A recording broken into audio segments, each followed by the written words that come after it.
स्वागत है आपका मेरे YouTube channel Math Plus YT पर। और आज हम आगे बढ़ा रहे हैं फिर से एक्सरसाइज 5 की, और हमने वहाँ 10 क्वेश्चन सोल्व कर लिए थे।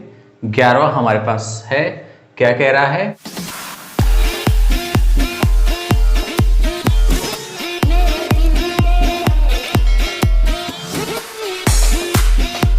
यदि a plus iota b equal to x plus iota का whole square upon 2x square plus 1, तो सिद्ध कीजिए a square plus B square बराबर एक्स स्क्वायर प्लस 1 का whole square upon 2x square plus 1 का होल स्क्वायर। ये हमको सिद्ध करना है। तो हम क्या करेंगे, यहाँ पे a प्लस आयोटा b है, इसमें x प्लस आयोटा का होल स्क्वायर ऐसे खोलेंगे तो जो मिला है हमें, हम उसे सरल करते हैं।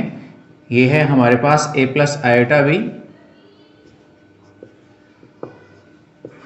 होल स्क्वायर खोलेंगे तो एक्स स्क्वायर प्लस में 2 आयोटा एक्स प्लस में iota square upon 2x square plus 1, या फिर हम इसे कह सकते हैं a plus iota b equal to X square iota square का मान -1 प्लस में 2 iota x upon 2x square plus 1। हम वास्तविक और काल्पनिक भागों की तुलना कर देंगे, यानी वास्तविक व काल्पनिक भागों की तुलना करने पर a और b के मान आ जाएंगे। तो क्या मिलेगा, यहाँ तुलना करने पर a वास्तविक भाग है, वो तो बनेगा x square minus 1 upon 2x square plus 1, वह b काल्पनिक भाग बनेगा यहाँ से 2x upon 2x square plus 1। तो क्या करना है, हमें चाहिए a square plus B square. आप यहाँ से चाहते तो आप इसे a माइनस आयोटा बी करके वृज्जगुणन भी, a माइनस आयोटा बी यानी संयुग्मी संख्या लेकर के दोनों का गुणा भी कर सकते थे, उससे भी आपको a square plus B square मिल जाता। खैर मैंने a और b वास्तविक और काल्पनिक भाग लिख दिए हैं, तो इनका वर्ग कर जोड़ देंगे हम, क्योंकि हमें दोनों के वर्गों का योग ही चाहिए, a स्क्वायर और b स्क्वायर।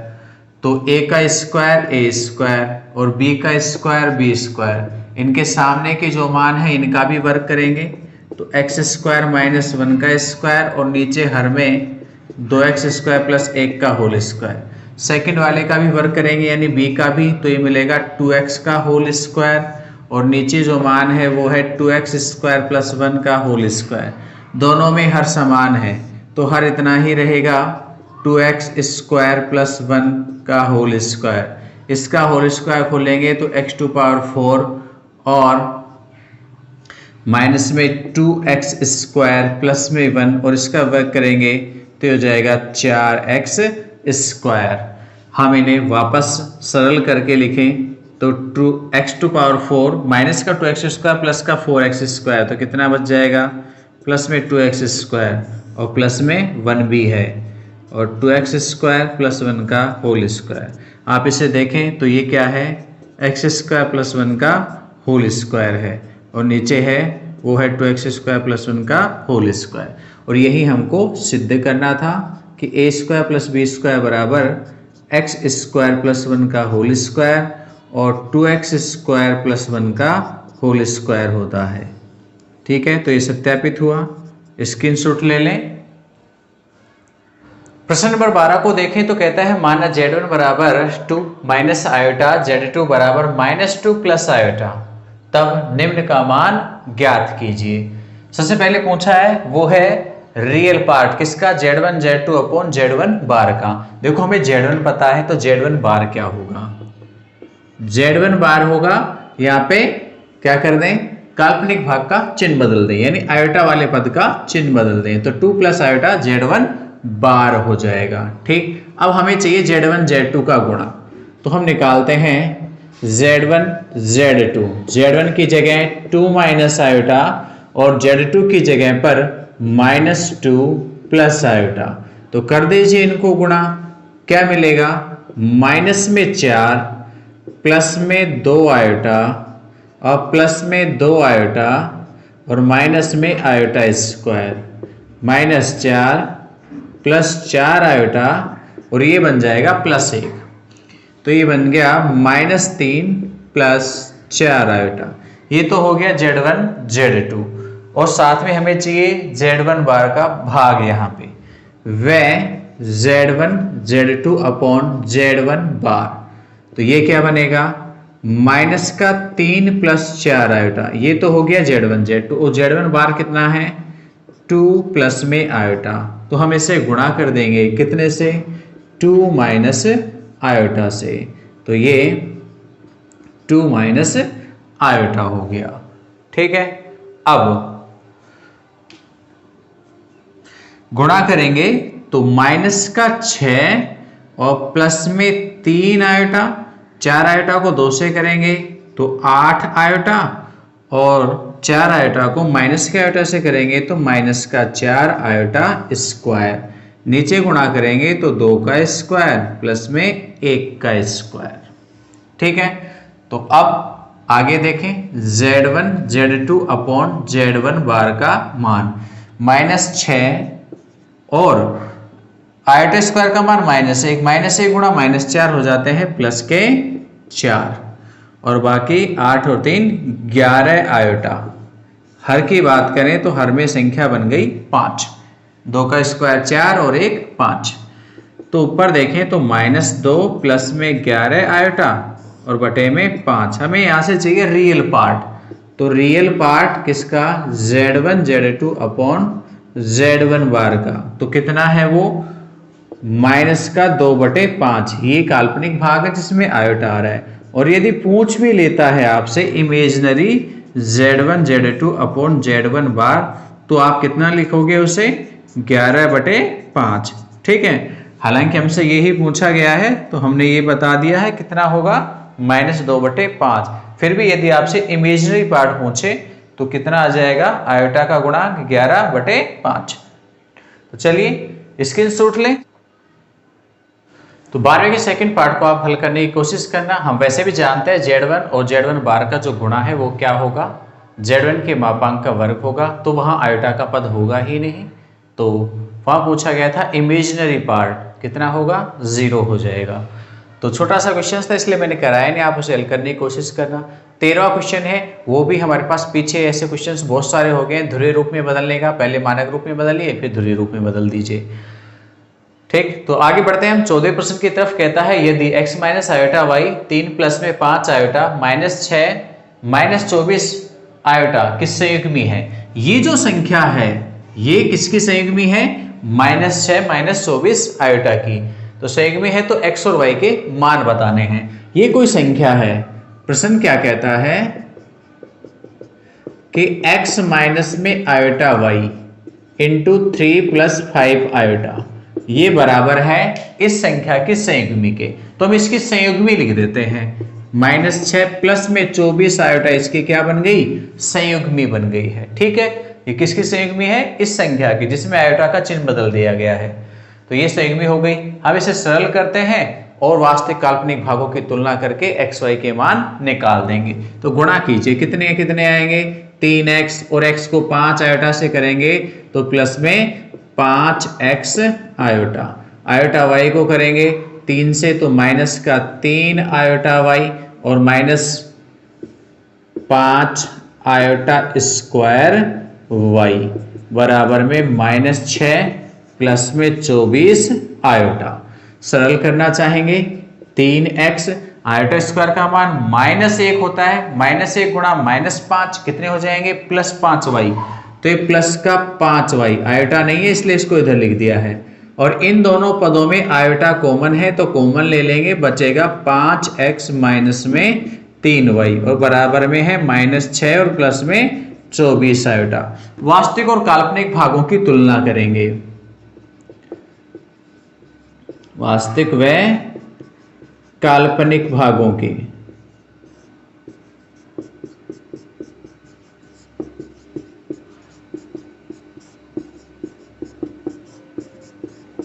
क्या क्या मिलेगा, वास्तविक भाग है 3x प्लस में 5y, ये हो रहा है -6 और काल्पनिक भाग है 5x माइनस में 3y और ये बन रहा है कितना 24। अब हमें x और y के मान निकालने हैं। अब आपके पास 10th क्लास में या कहें तो 9th क्लास में पढ़े हुए मेथड है 3, या तो आप विलोपन विधि लगाइए या प्रतिस्थापन विधि लगाइए या अवरजगुण विधि लगा दीजिए, वो आप पे डिपेंड करता है आप कौन सी विधि यहाँ पे काम में लेना चाहते हैं। ठीक है, तो चलिए मैं यहाँ पे विलोपन विधि को काम में ले रहा हूं। मैं पहली इक्वेशन को 3 से और दूसरी इक्वेशन को 5 से मल्टीप्लाई करके जोड़ रहा हूं। तो समीकरण 1 को 3 व समीकरण 2 को 5 से गुणा कर जोड़ने पर क्या मिलेगा? फर्स्ट को करेंगे 3 से तो 9x और प्लस में 15y बराबर में माइनस के 18। सेकंड को 5 से करेंगे 25x माइनस 15y और 120 जोड़ेंगे तो ये कितने हो जाएंगे?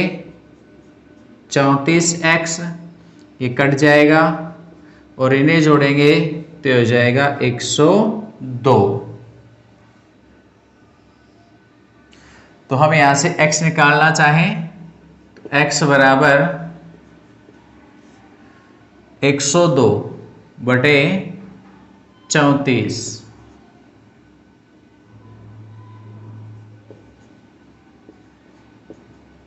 काटना चाहें काट सकते हैं, तो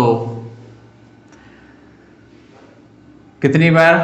3 बार पूरा पूरा भाग चला जाएगा तो x का मान 3 आ जाएगा। इस मान को उठा के समीकरण 1 में रख दीजिए, y मिल जाएगा।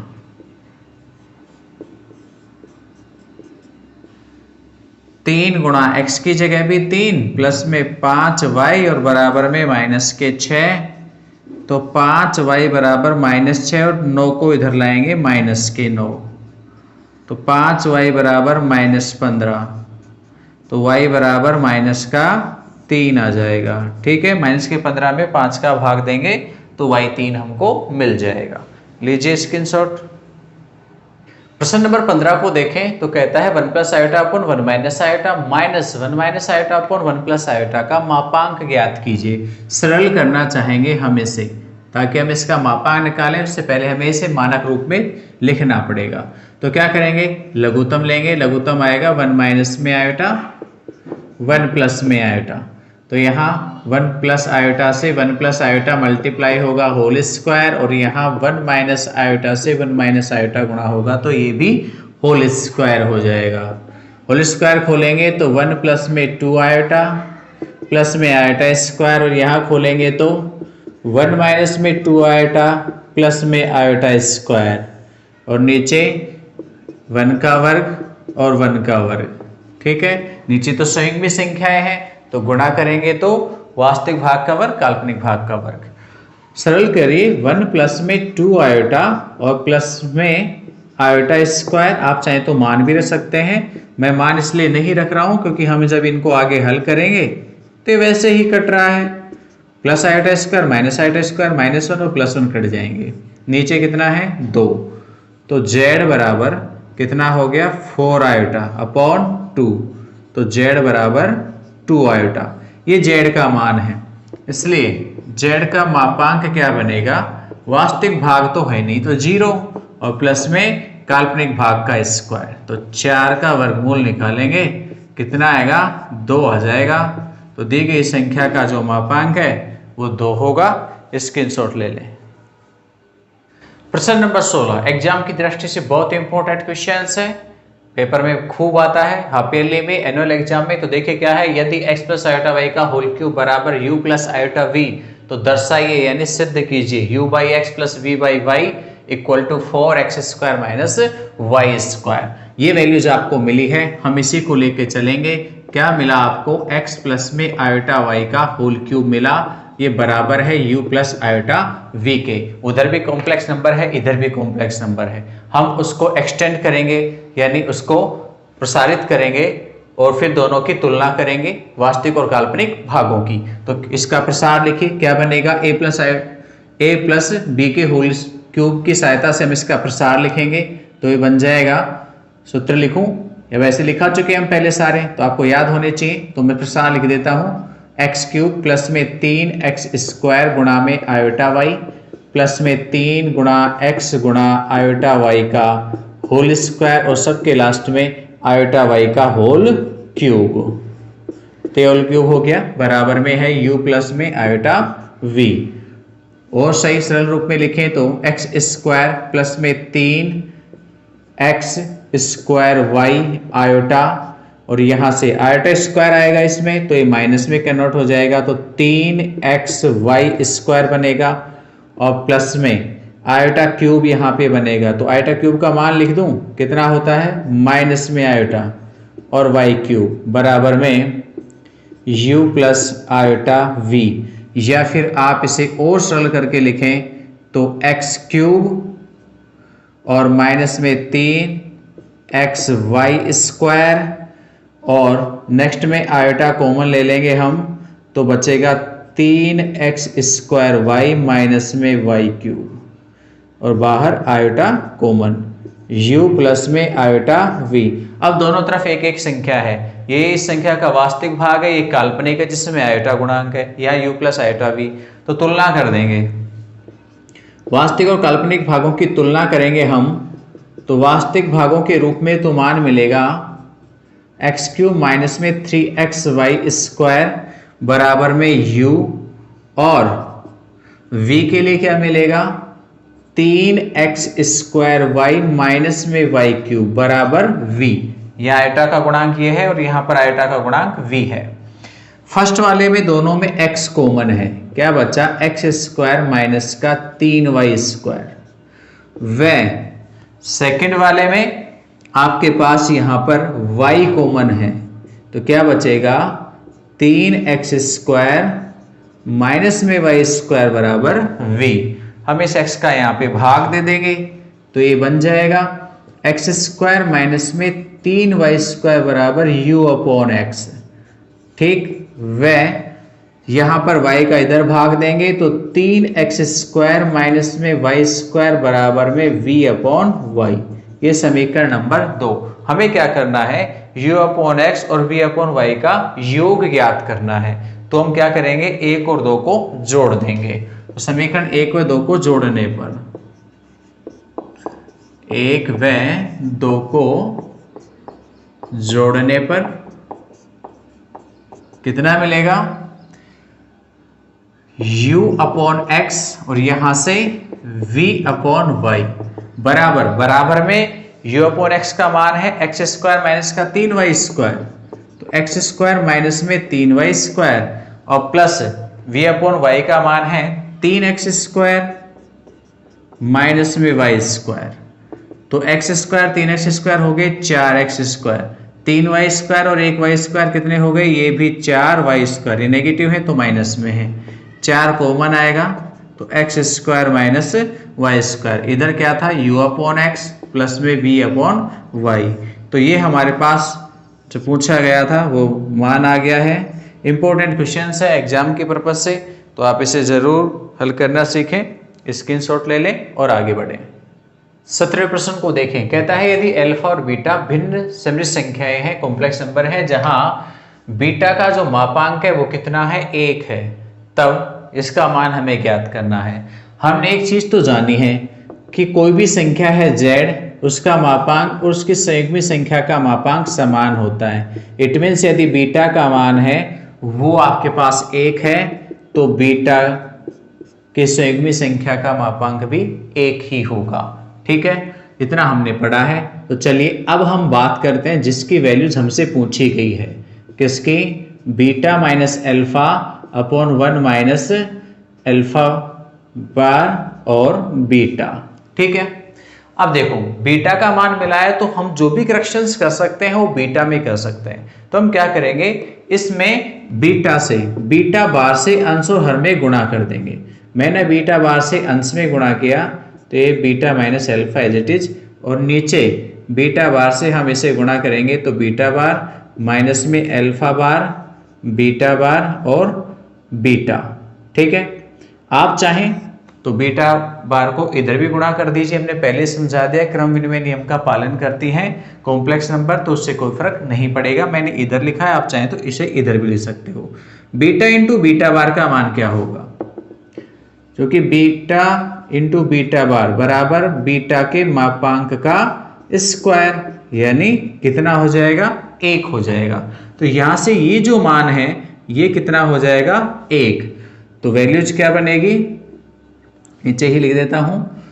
यदि इस वैल्यूज की बात करें तो क्या आएगा, beta minus alpha upon 1 minus alpha bar beta, तो कितना हो जाएगा ये, beta bar beta minus alpha और नीचे बीटा बार माइनस में एल्फा बार, और ये वैल्यूज कितनी बता दी हमने, 1। तो आप चाहें तो 1 से गुणा करके लिख सकते हो, नहीं तो आप बिना 1 के यानी बीटा बार माइनस एल्फा बार भी लिख सकते हो। अब देखिए इसको हम कोई ना कोई एक संख्या के रूप में मान लीजिए आ रही है, बार बार लिखना पड़ रहा है, हमने ऐसा ऐसे मान लिया है। तो r बराबर यहाँ पे आ जाइए, हम मापांक के गुणधर्मों को काम में लेंगे, अंश का मापांक अलग हो जाएगा, beta bar beta minus alpha और नीचे बीटा बार माइनस एल्फा बार। ठीक है, गुणधर्म हमने पढ़ा था Z1 बटे Z2 हो तो दोनों का अलग अलग मापांक निकाला जा सकता है। अब ऊपर वाले दो गुणा में हैं तो हम उन्हें भी अलग अलग कर सकते हैं। क्या क्या हो जाएंगे, बीटा बार और बीटा माइनस एल्फा, ठीक है, दोनों का मापांक। ऐसे ही नीचे वाले को देखें तो हम इसे कंबाइंड यू कह सकते हैं, बीटा माइनस एल्फा बार, इसका मापांक। दोनों पे अलग अलग बार लगा हुआ है, एक साथ लगा दिया है कंबाइंड। अब एक चीज पे ध्यान दो कि हमने बताया एक संख्या z और उसके संयुग्मी संख्या दोनों का मापांक समान ही होता है।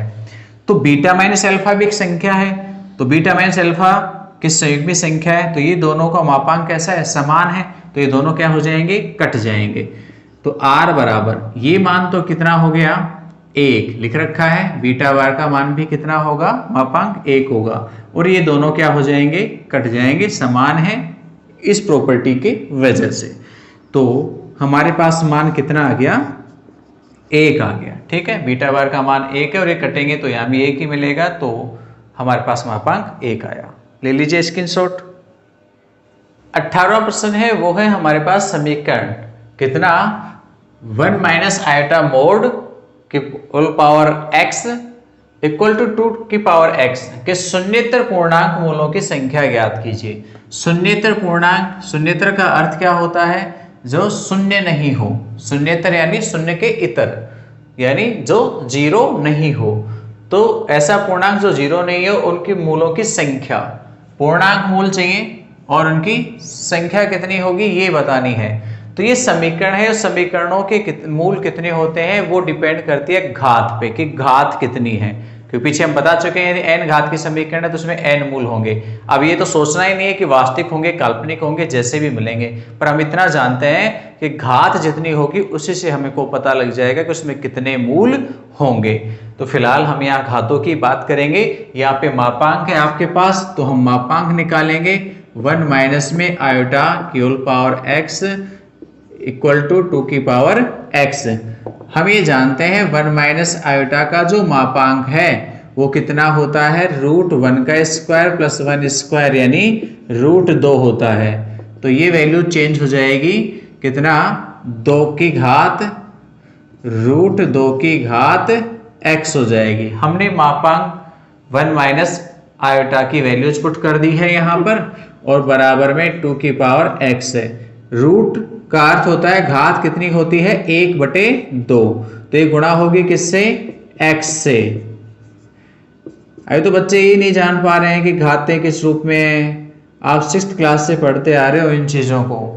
ठीक है, आधार समान है दोनों तरफ, तो घातें कैसी होंगी, घातें भी समान होंगी। तो x/2 इक्वल टू x, या फिर आप x को घटा सकते हो, तो x इधर लेके आएंगे तो x/2 इक्वल टू 0।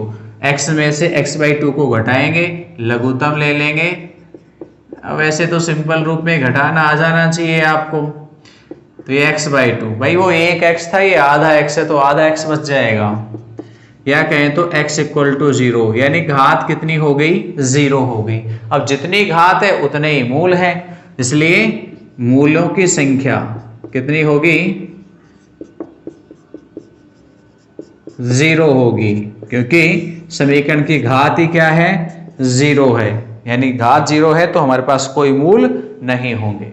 प्रश्न नंबर 19 को देखें, क्या कहता है, यदि a plus iota B into C plus iota D into E plus iota F plus into G plus iota H बराबर a प्लस आयोटा बी है, capital A plus iota B है, तो दर्शाइए कि A square plus B square into C square plus D square into E square plus F square into G square plus H square बराबर capital A square plus capital B square होता है। ऐसा हमको दर्शाना है। ठीक है, देखो ये एक कॉम्प्लेक्स नंबर है, पूरा सारा गुणा में है तो, और ये भी एक कॉम्प्लेक्स नंबर है, दोनों बराबर है, तो हम दोनों बराबर है तो दोनों के मापांक भी समान होंगे। जब कॉम्प्लेक्स नंबर ही सेम है तो मापांक भी कैसे होंगे, सेम होंगे। तो हम इसी कॉन्सेप्ट को लेके चलते हैं कि चूंकि a plus iota B into C plus iota D और e plus iota F into G plus iota H सभी चारों संख्याओं का गुणा a प्लस आयोटा बी के बराबर है, तो इनका मापांक भी समान होगा, यानी a plus iota B into C plus iota D into E plus iota F into G plus iota H का मापांक बराबर मापांक a प्लस आयोटा b। और देखो हमने बताया था कि Z1 Z2 का मापांक ज्ञात करना हो तो आप Z1 का मापांक और Z2 के मापांक को गुणा कर दीजिए, मिल जाएगा। तो हम इसी कॉन्सेप्ट को यहाँ काम में लेंगे। या चार संख्याएं हैं, चारों का मापांक चाहिए तो हम क्या कर देंगे, चारों को अलग अलग कर देंगे। Mode a plus iota b into mode c plus iota d into mode e plus iota f into mode g plus iota h इन बराबर में mode a plus iota b। ठीक है, मापांक लिखेंगे सभी का। इसका मापांक आएगा root a square plus b square, इसका मिलेगा c square plus d square, इसका मिलेगा e square plus f square और इसका मिलेगा G square plus H square, और यहाँ इसका मिल जाएगा वास्तविक भाग का वर्ग प्लस काल्पनिक भाग का वर्ग, यानी ए स्क्वायर प्लस बी स्क्वायर। हम इसका वर्ग कर देंगे, तो वर्ग करने पर क्या हो जाएगा, रूट हट जाएंगे, तो ए स्क्वायर प्लस बी स्क्वायर, सी स्क्वायर प्लस डी स्क्वायर, ए स्क्वायर प्लस एफ स्क्वायर और जी स्क्वायर प्लस एच स्क्वायर, और सामने हो जाएगा ए स्क्वायर प्लस बी स्क्वायर। वर्ग करने से रूट हट जाएंगे और जो पूछा गया था वो हमको प्राप्त हो जाएगा, यानी सत्यापित हो जाएगा। तो ले लीजिए स्क्रीनशॉट। और आइए 20वें प्रश्न को देखें, तो कहता है 1 plus iota upon 1 minus iota की whole power m equal to 1 हो तो m का न्यूनतम पूर्णांक ज्ञात कीजिए। मिनिमम सबसे छोटा पूर्णांक संख्या के रूप में मान होना चाहिए m का, वो कितना होगा ज्ञात करना है। तो जो दे रखा है हम उसी को लेकर के चलते हैं। पहले में से मानक रूप में बदलते हैं। मानक रूप क्या आएगा इसका, तो देखिए मानक रूप के लिए हमें क्या करना पड़ेगा, जो हर है उसके संयुग्मी संख्या से अंश और हर में गुणा करना पड़ेगा। तो 1 माइनस आयोटा की संयुग्मी होती है 1 प्लस आयोटा, तो हम इसे 1 प्लस आयोटा से अंश और हर में गुणा कर देंगे। ठीक है, तो क्या बनेगा, ऊपर हो जाएगा 1 प्लस में आयोटा का होल स्क्वायर और नीचे 1 का स्क्वायर और 1 का स्क्वायर। ठीक है, क्यों भाई, नीचे संयुग्मी संख्या है, गुणा होने पर ऐसा ही होंगे। अब यहाँ पे हम होल स्क्वायर खोलेंगे तो 1 प्लस में 2 आयोटा प्लस में आयोटा स्क्वायर और नीचे हो गया 2 बराबर में, चलिए m है यहाँ पे बराबर 1। अब आ जाइए यहाँ पे, आयोटा स्क्वायर का मान कितना होता है, -1,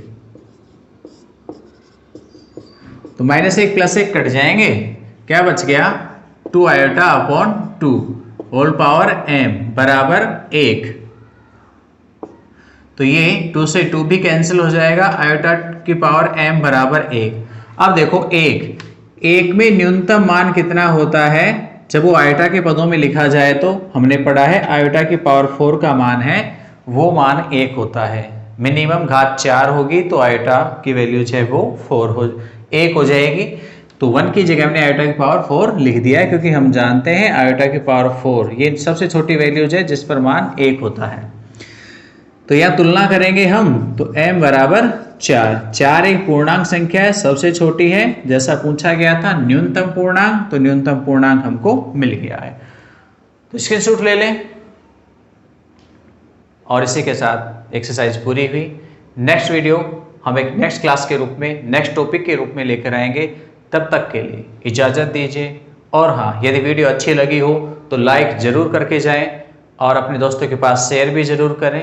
कमेंट्स सेक्शन में अपने अच्छे अच्छे विचार ज़रूर लिखें कि वीडियो कैसा लगा। और साथ ही यदि आपने चैनल को सब्सक्राइब नहीं किया है तो प्लीज़ चैनल को सब्सक्राइब कर लीजिए और बेल आइकन में ऑल प्रेस कर लीजिए, ताकि आगे आने वाले नए चैप्टर्स के वीडियो हैं उनके नोटिफिकेशन आपको मिलते रहें और आप हमारे साथ बने रहें। धन्यवाद।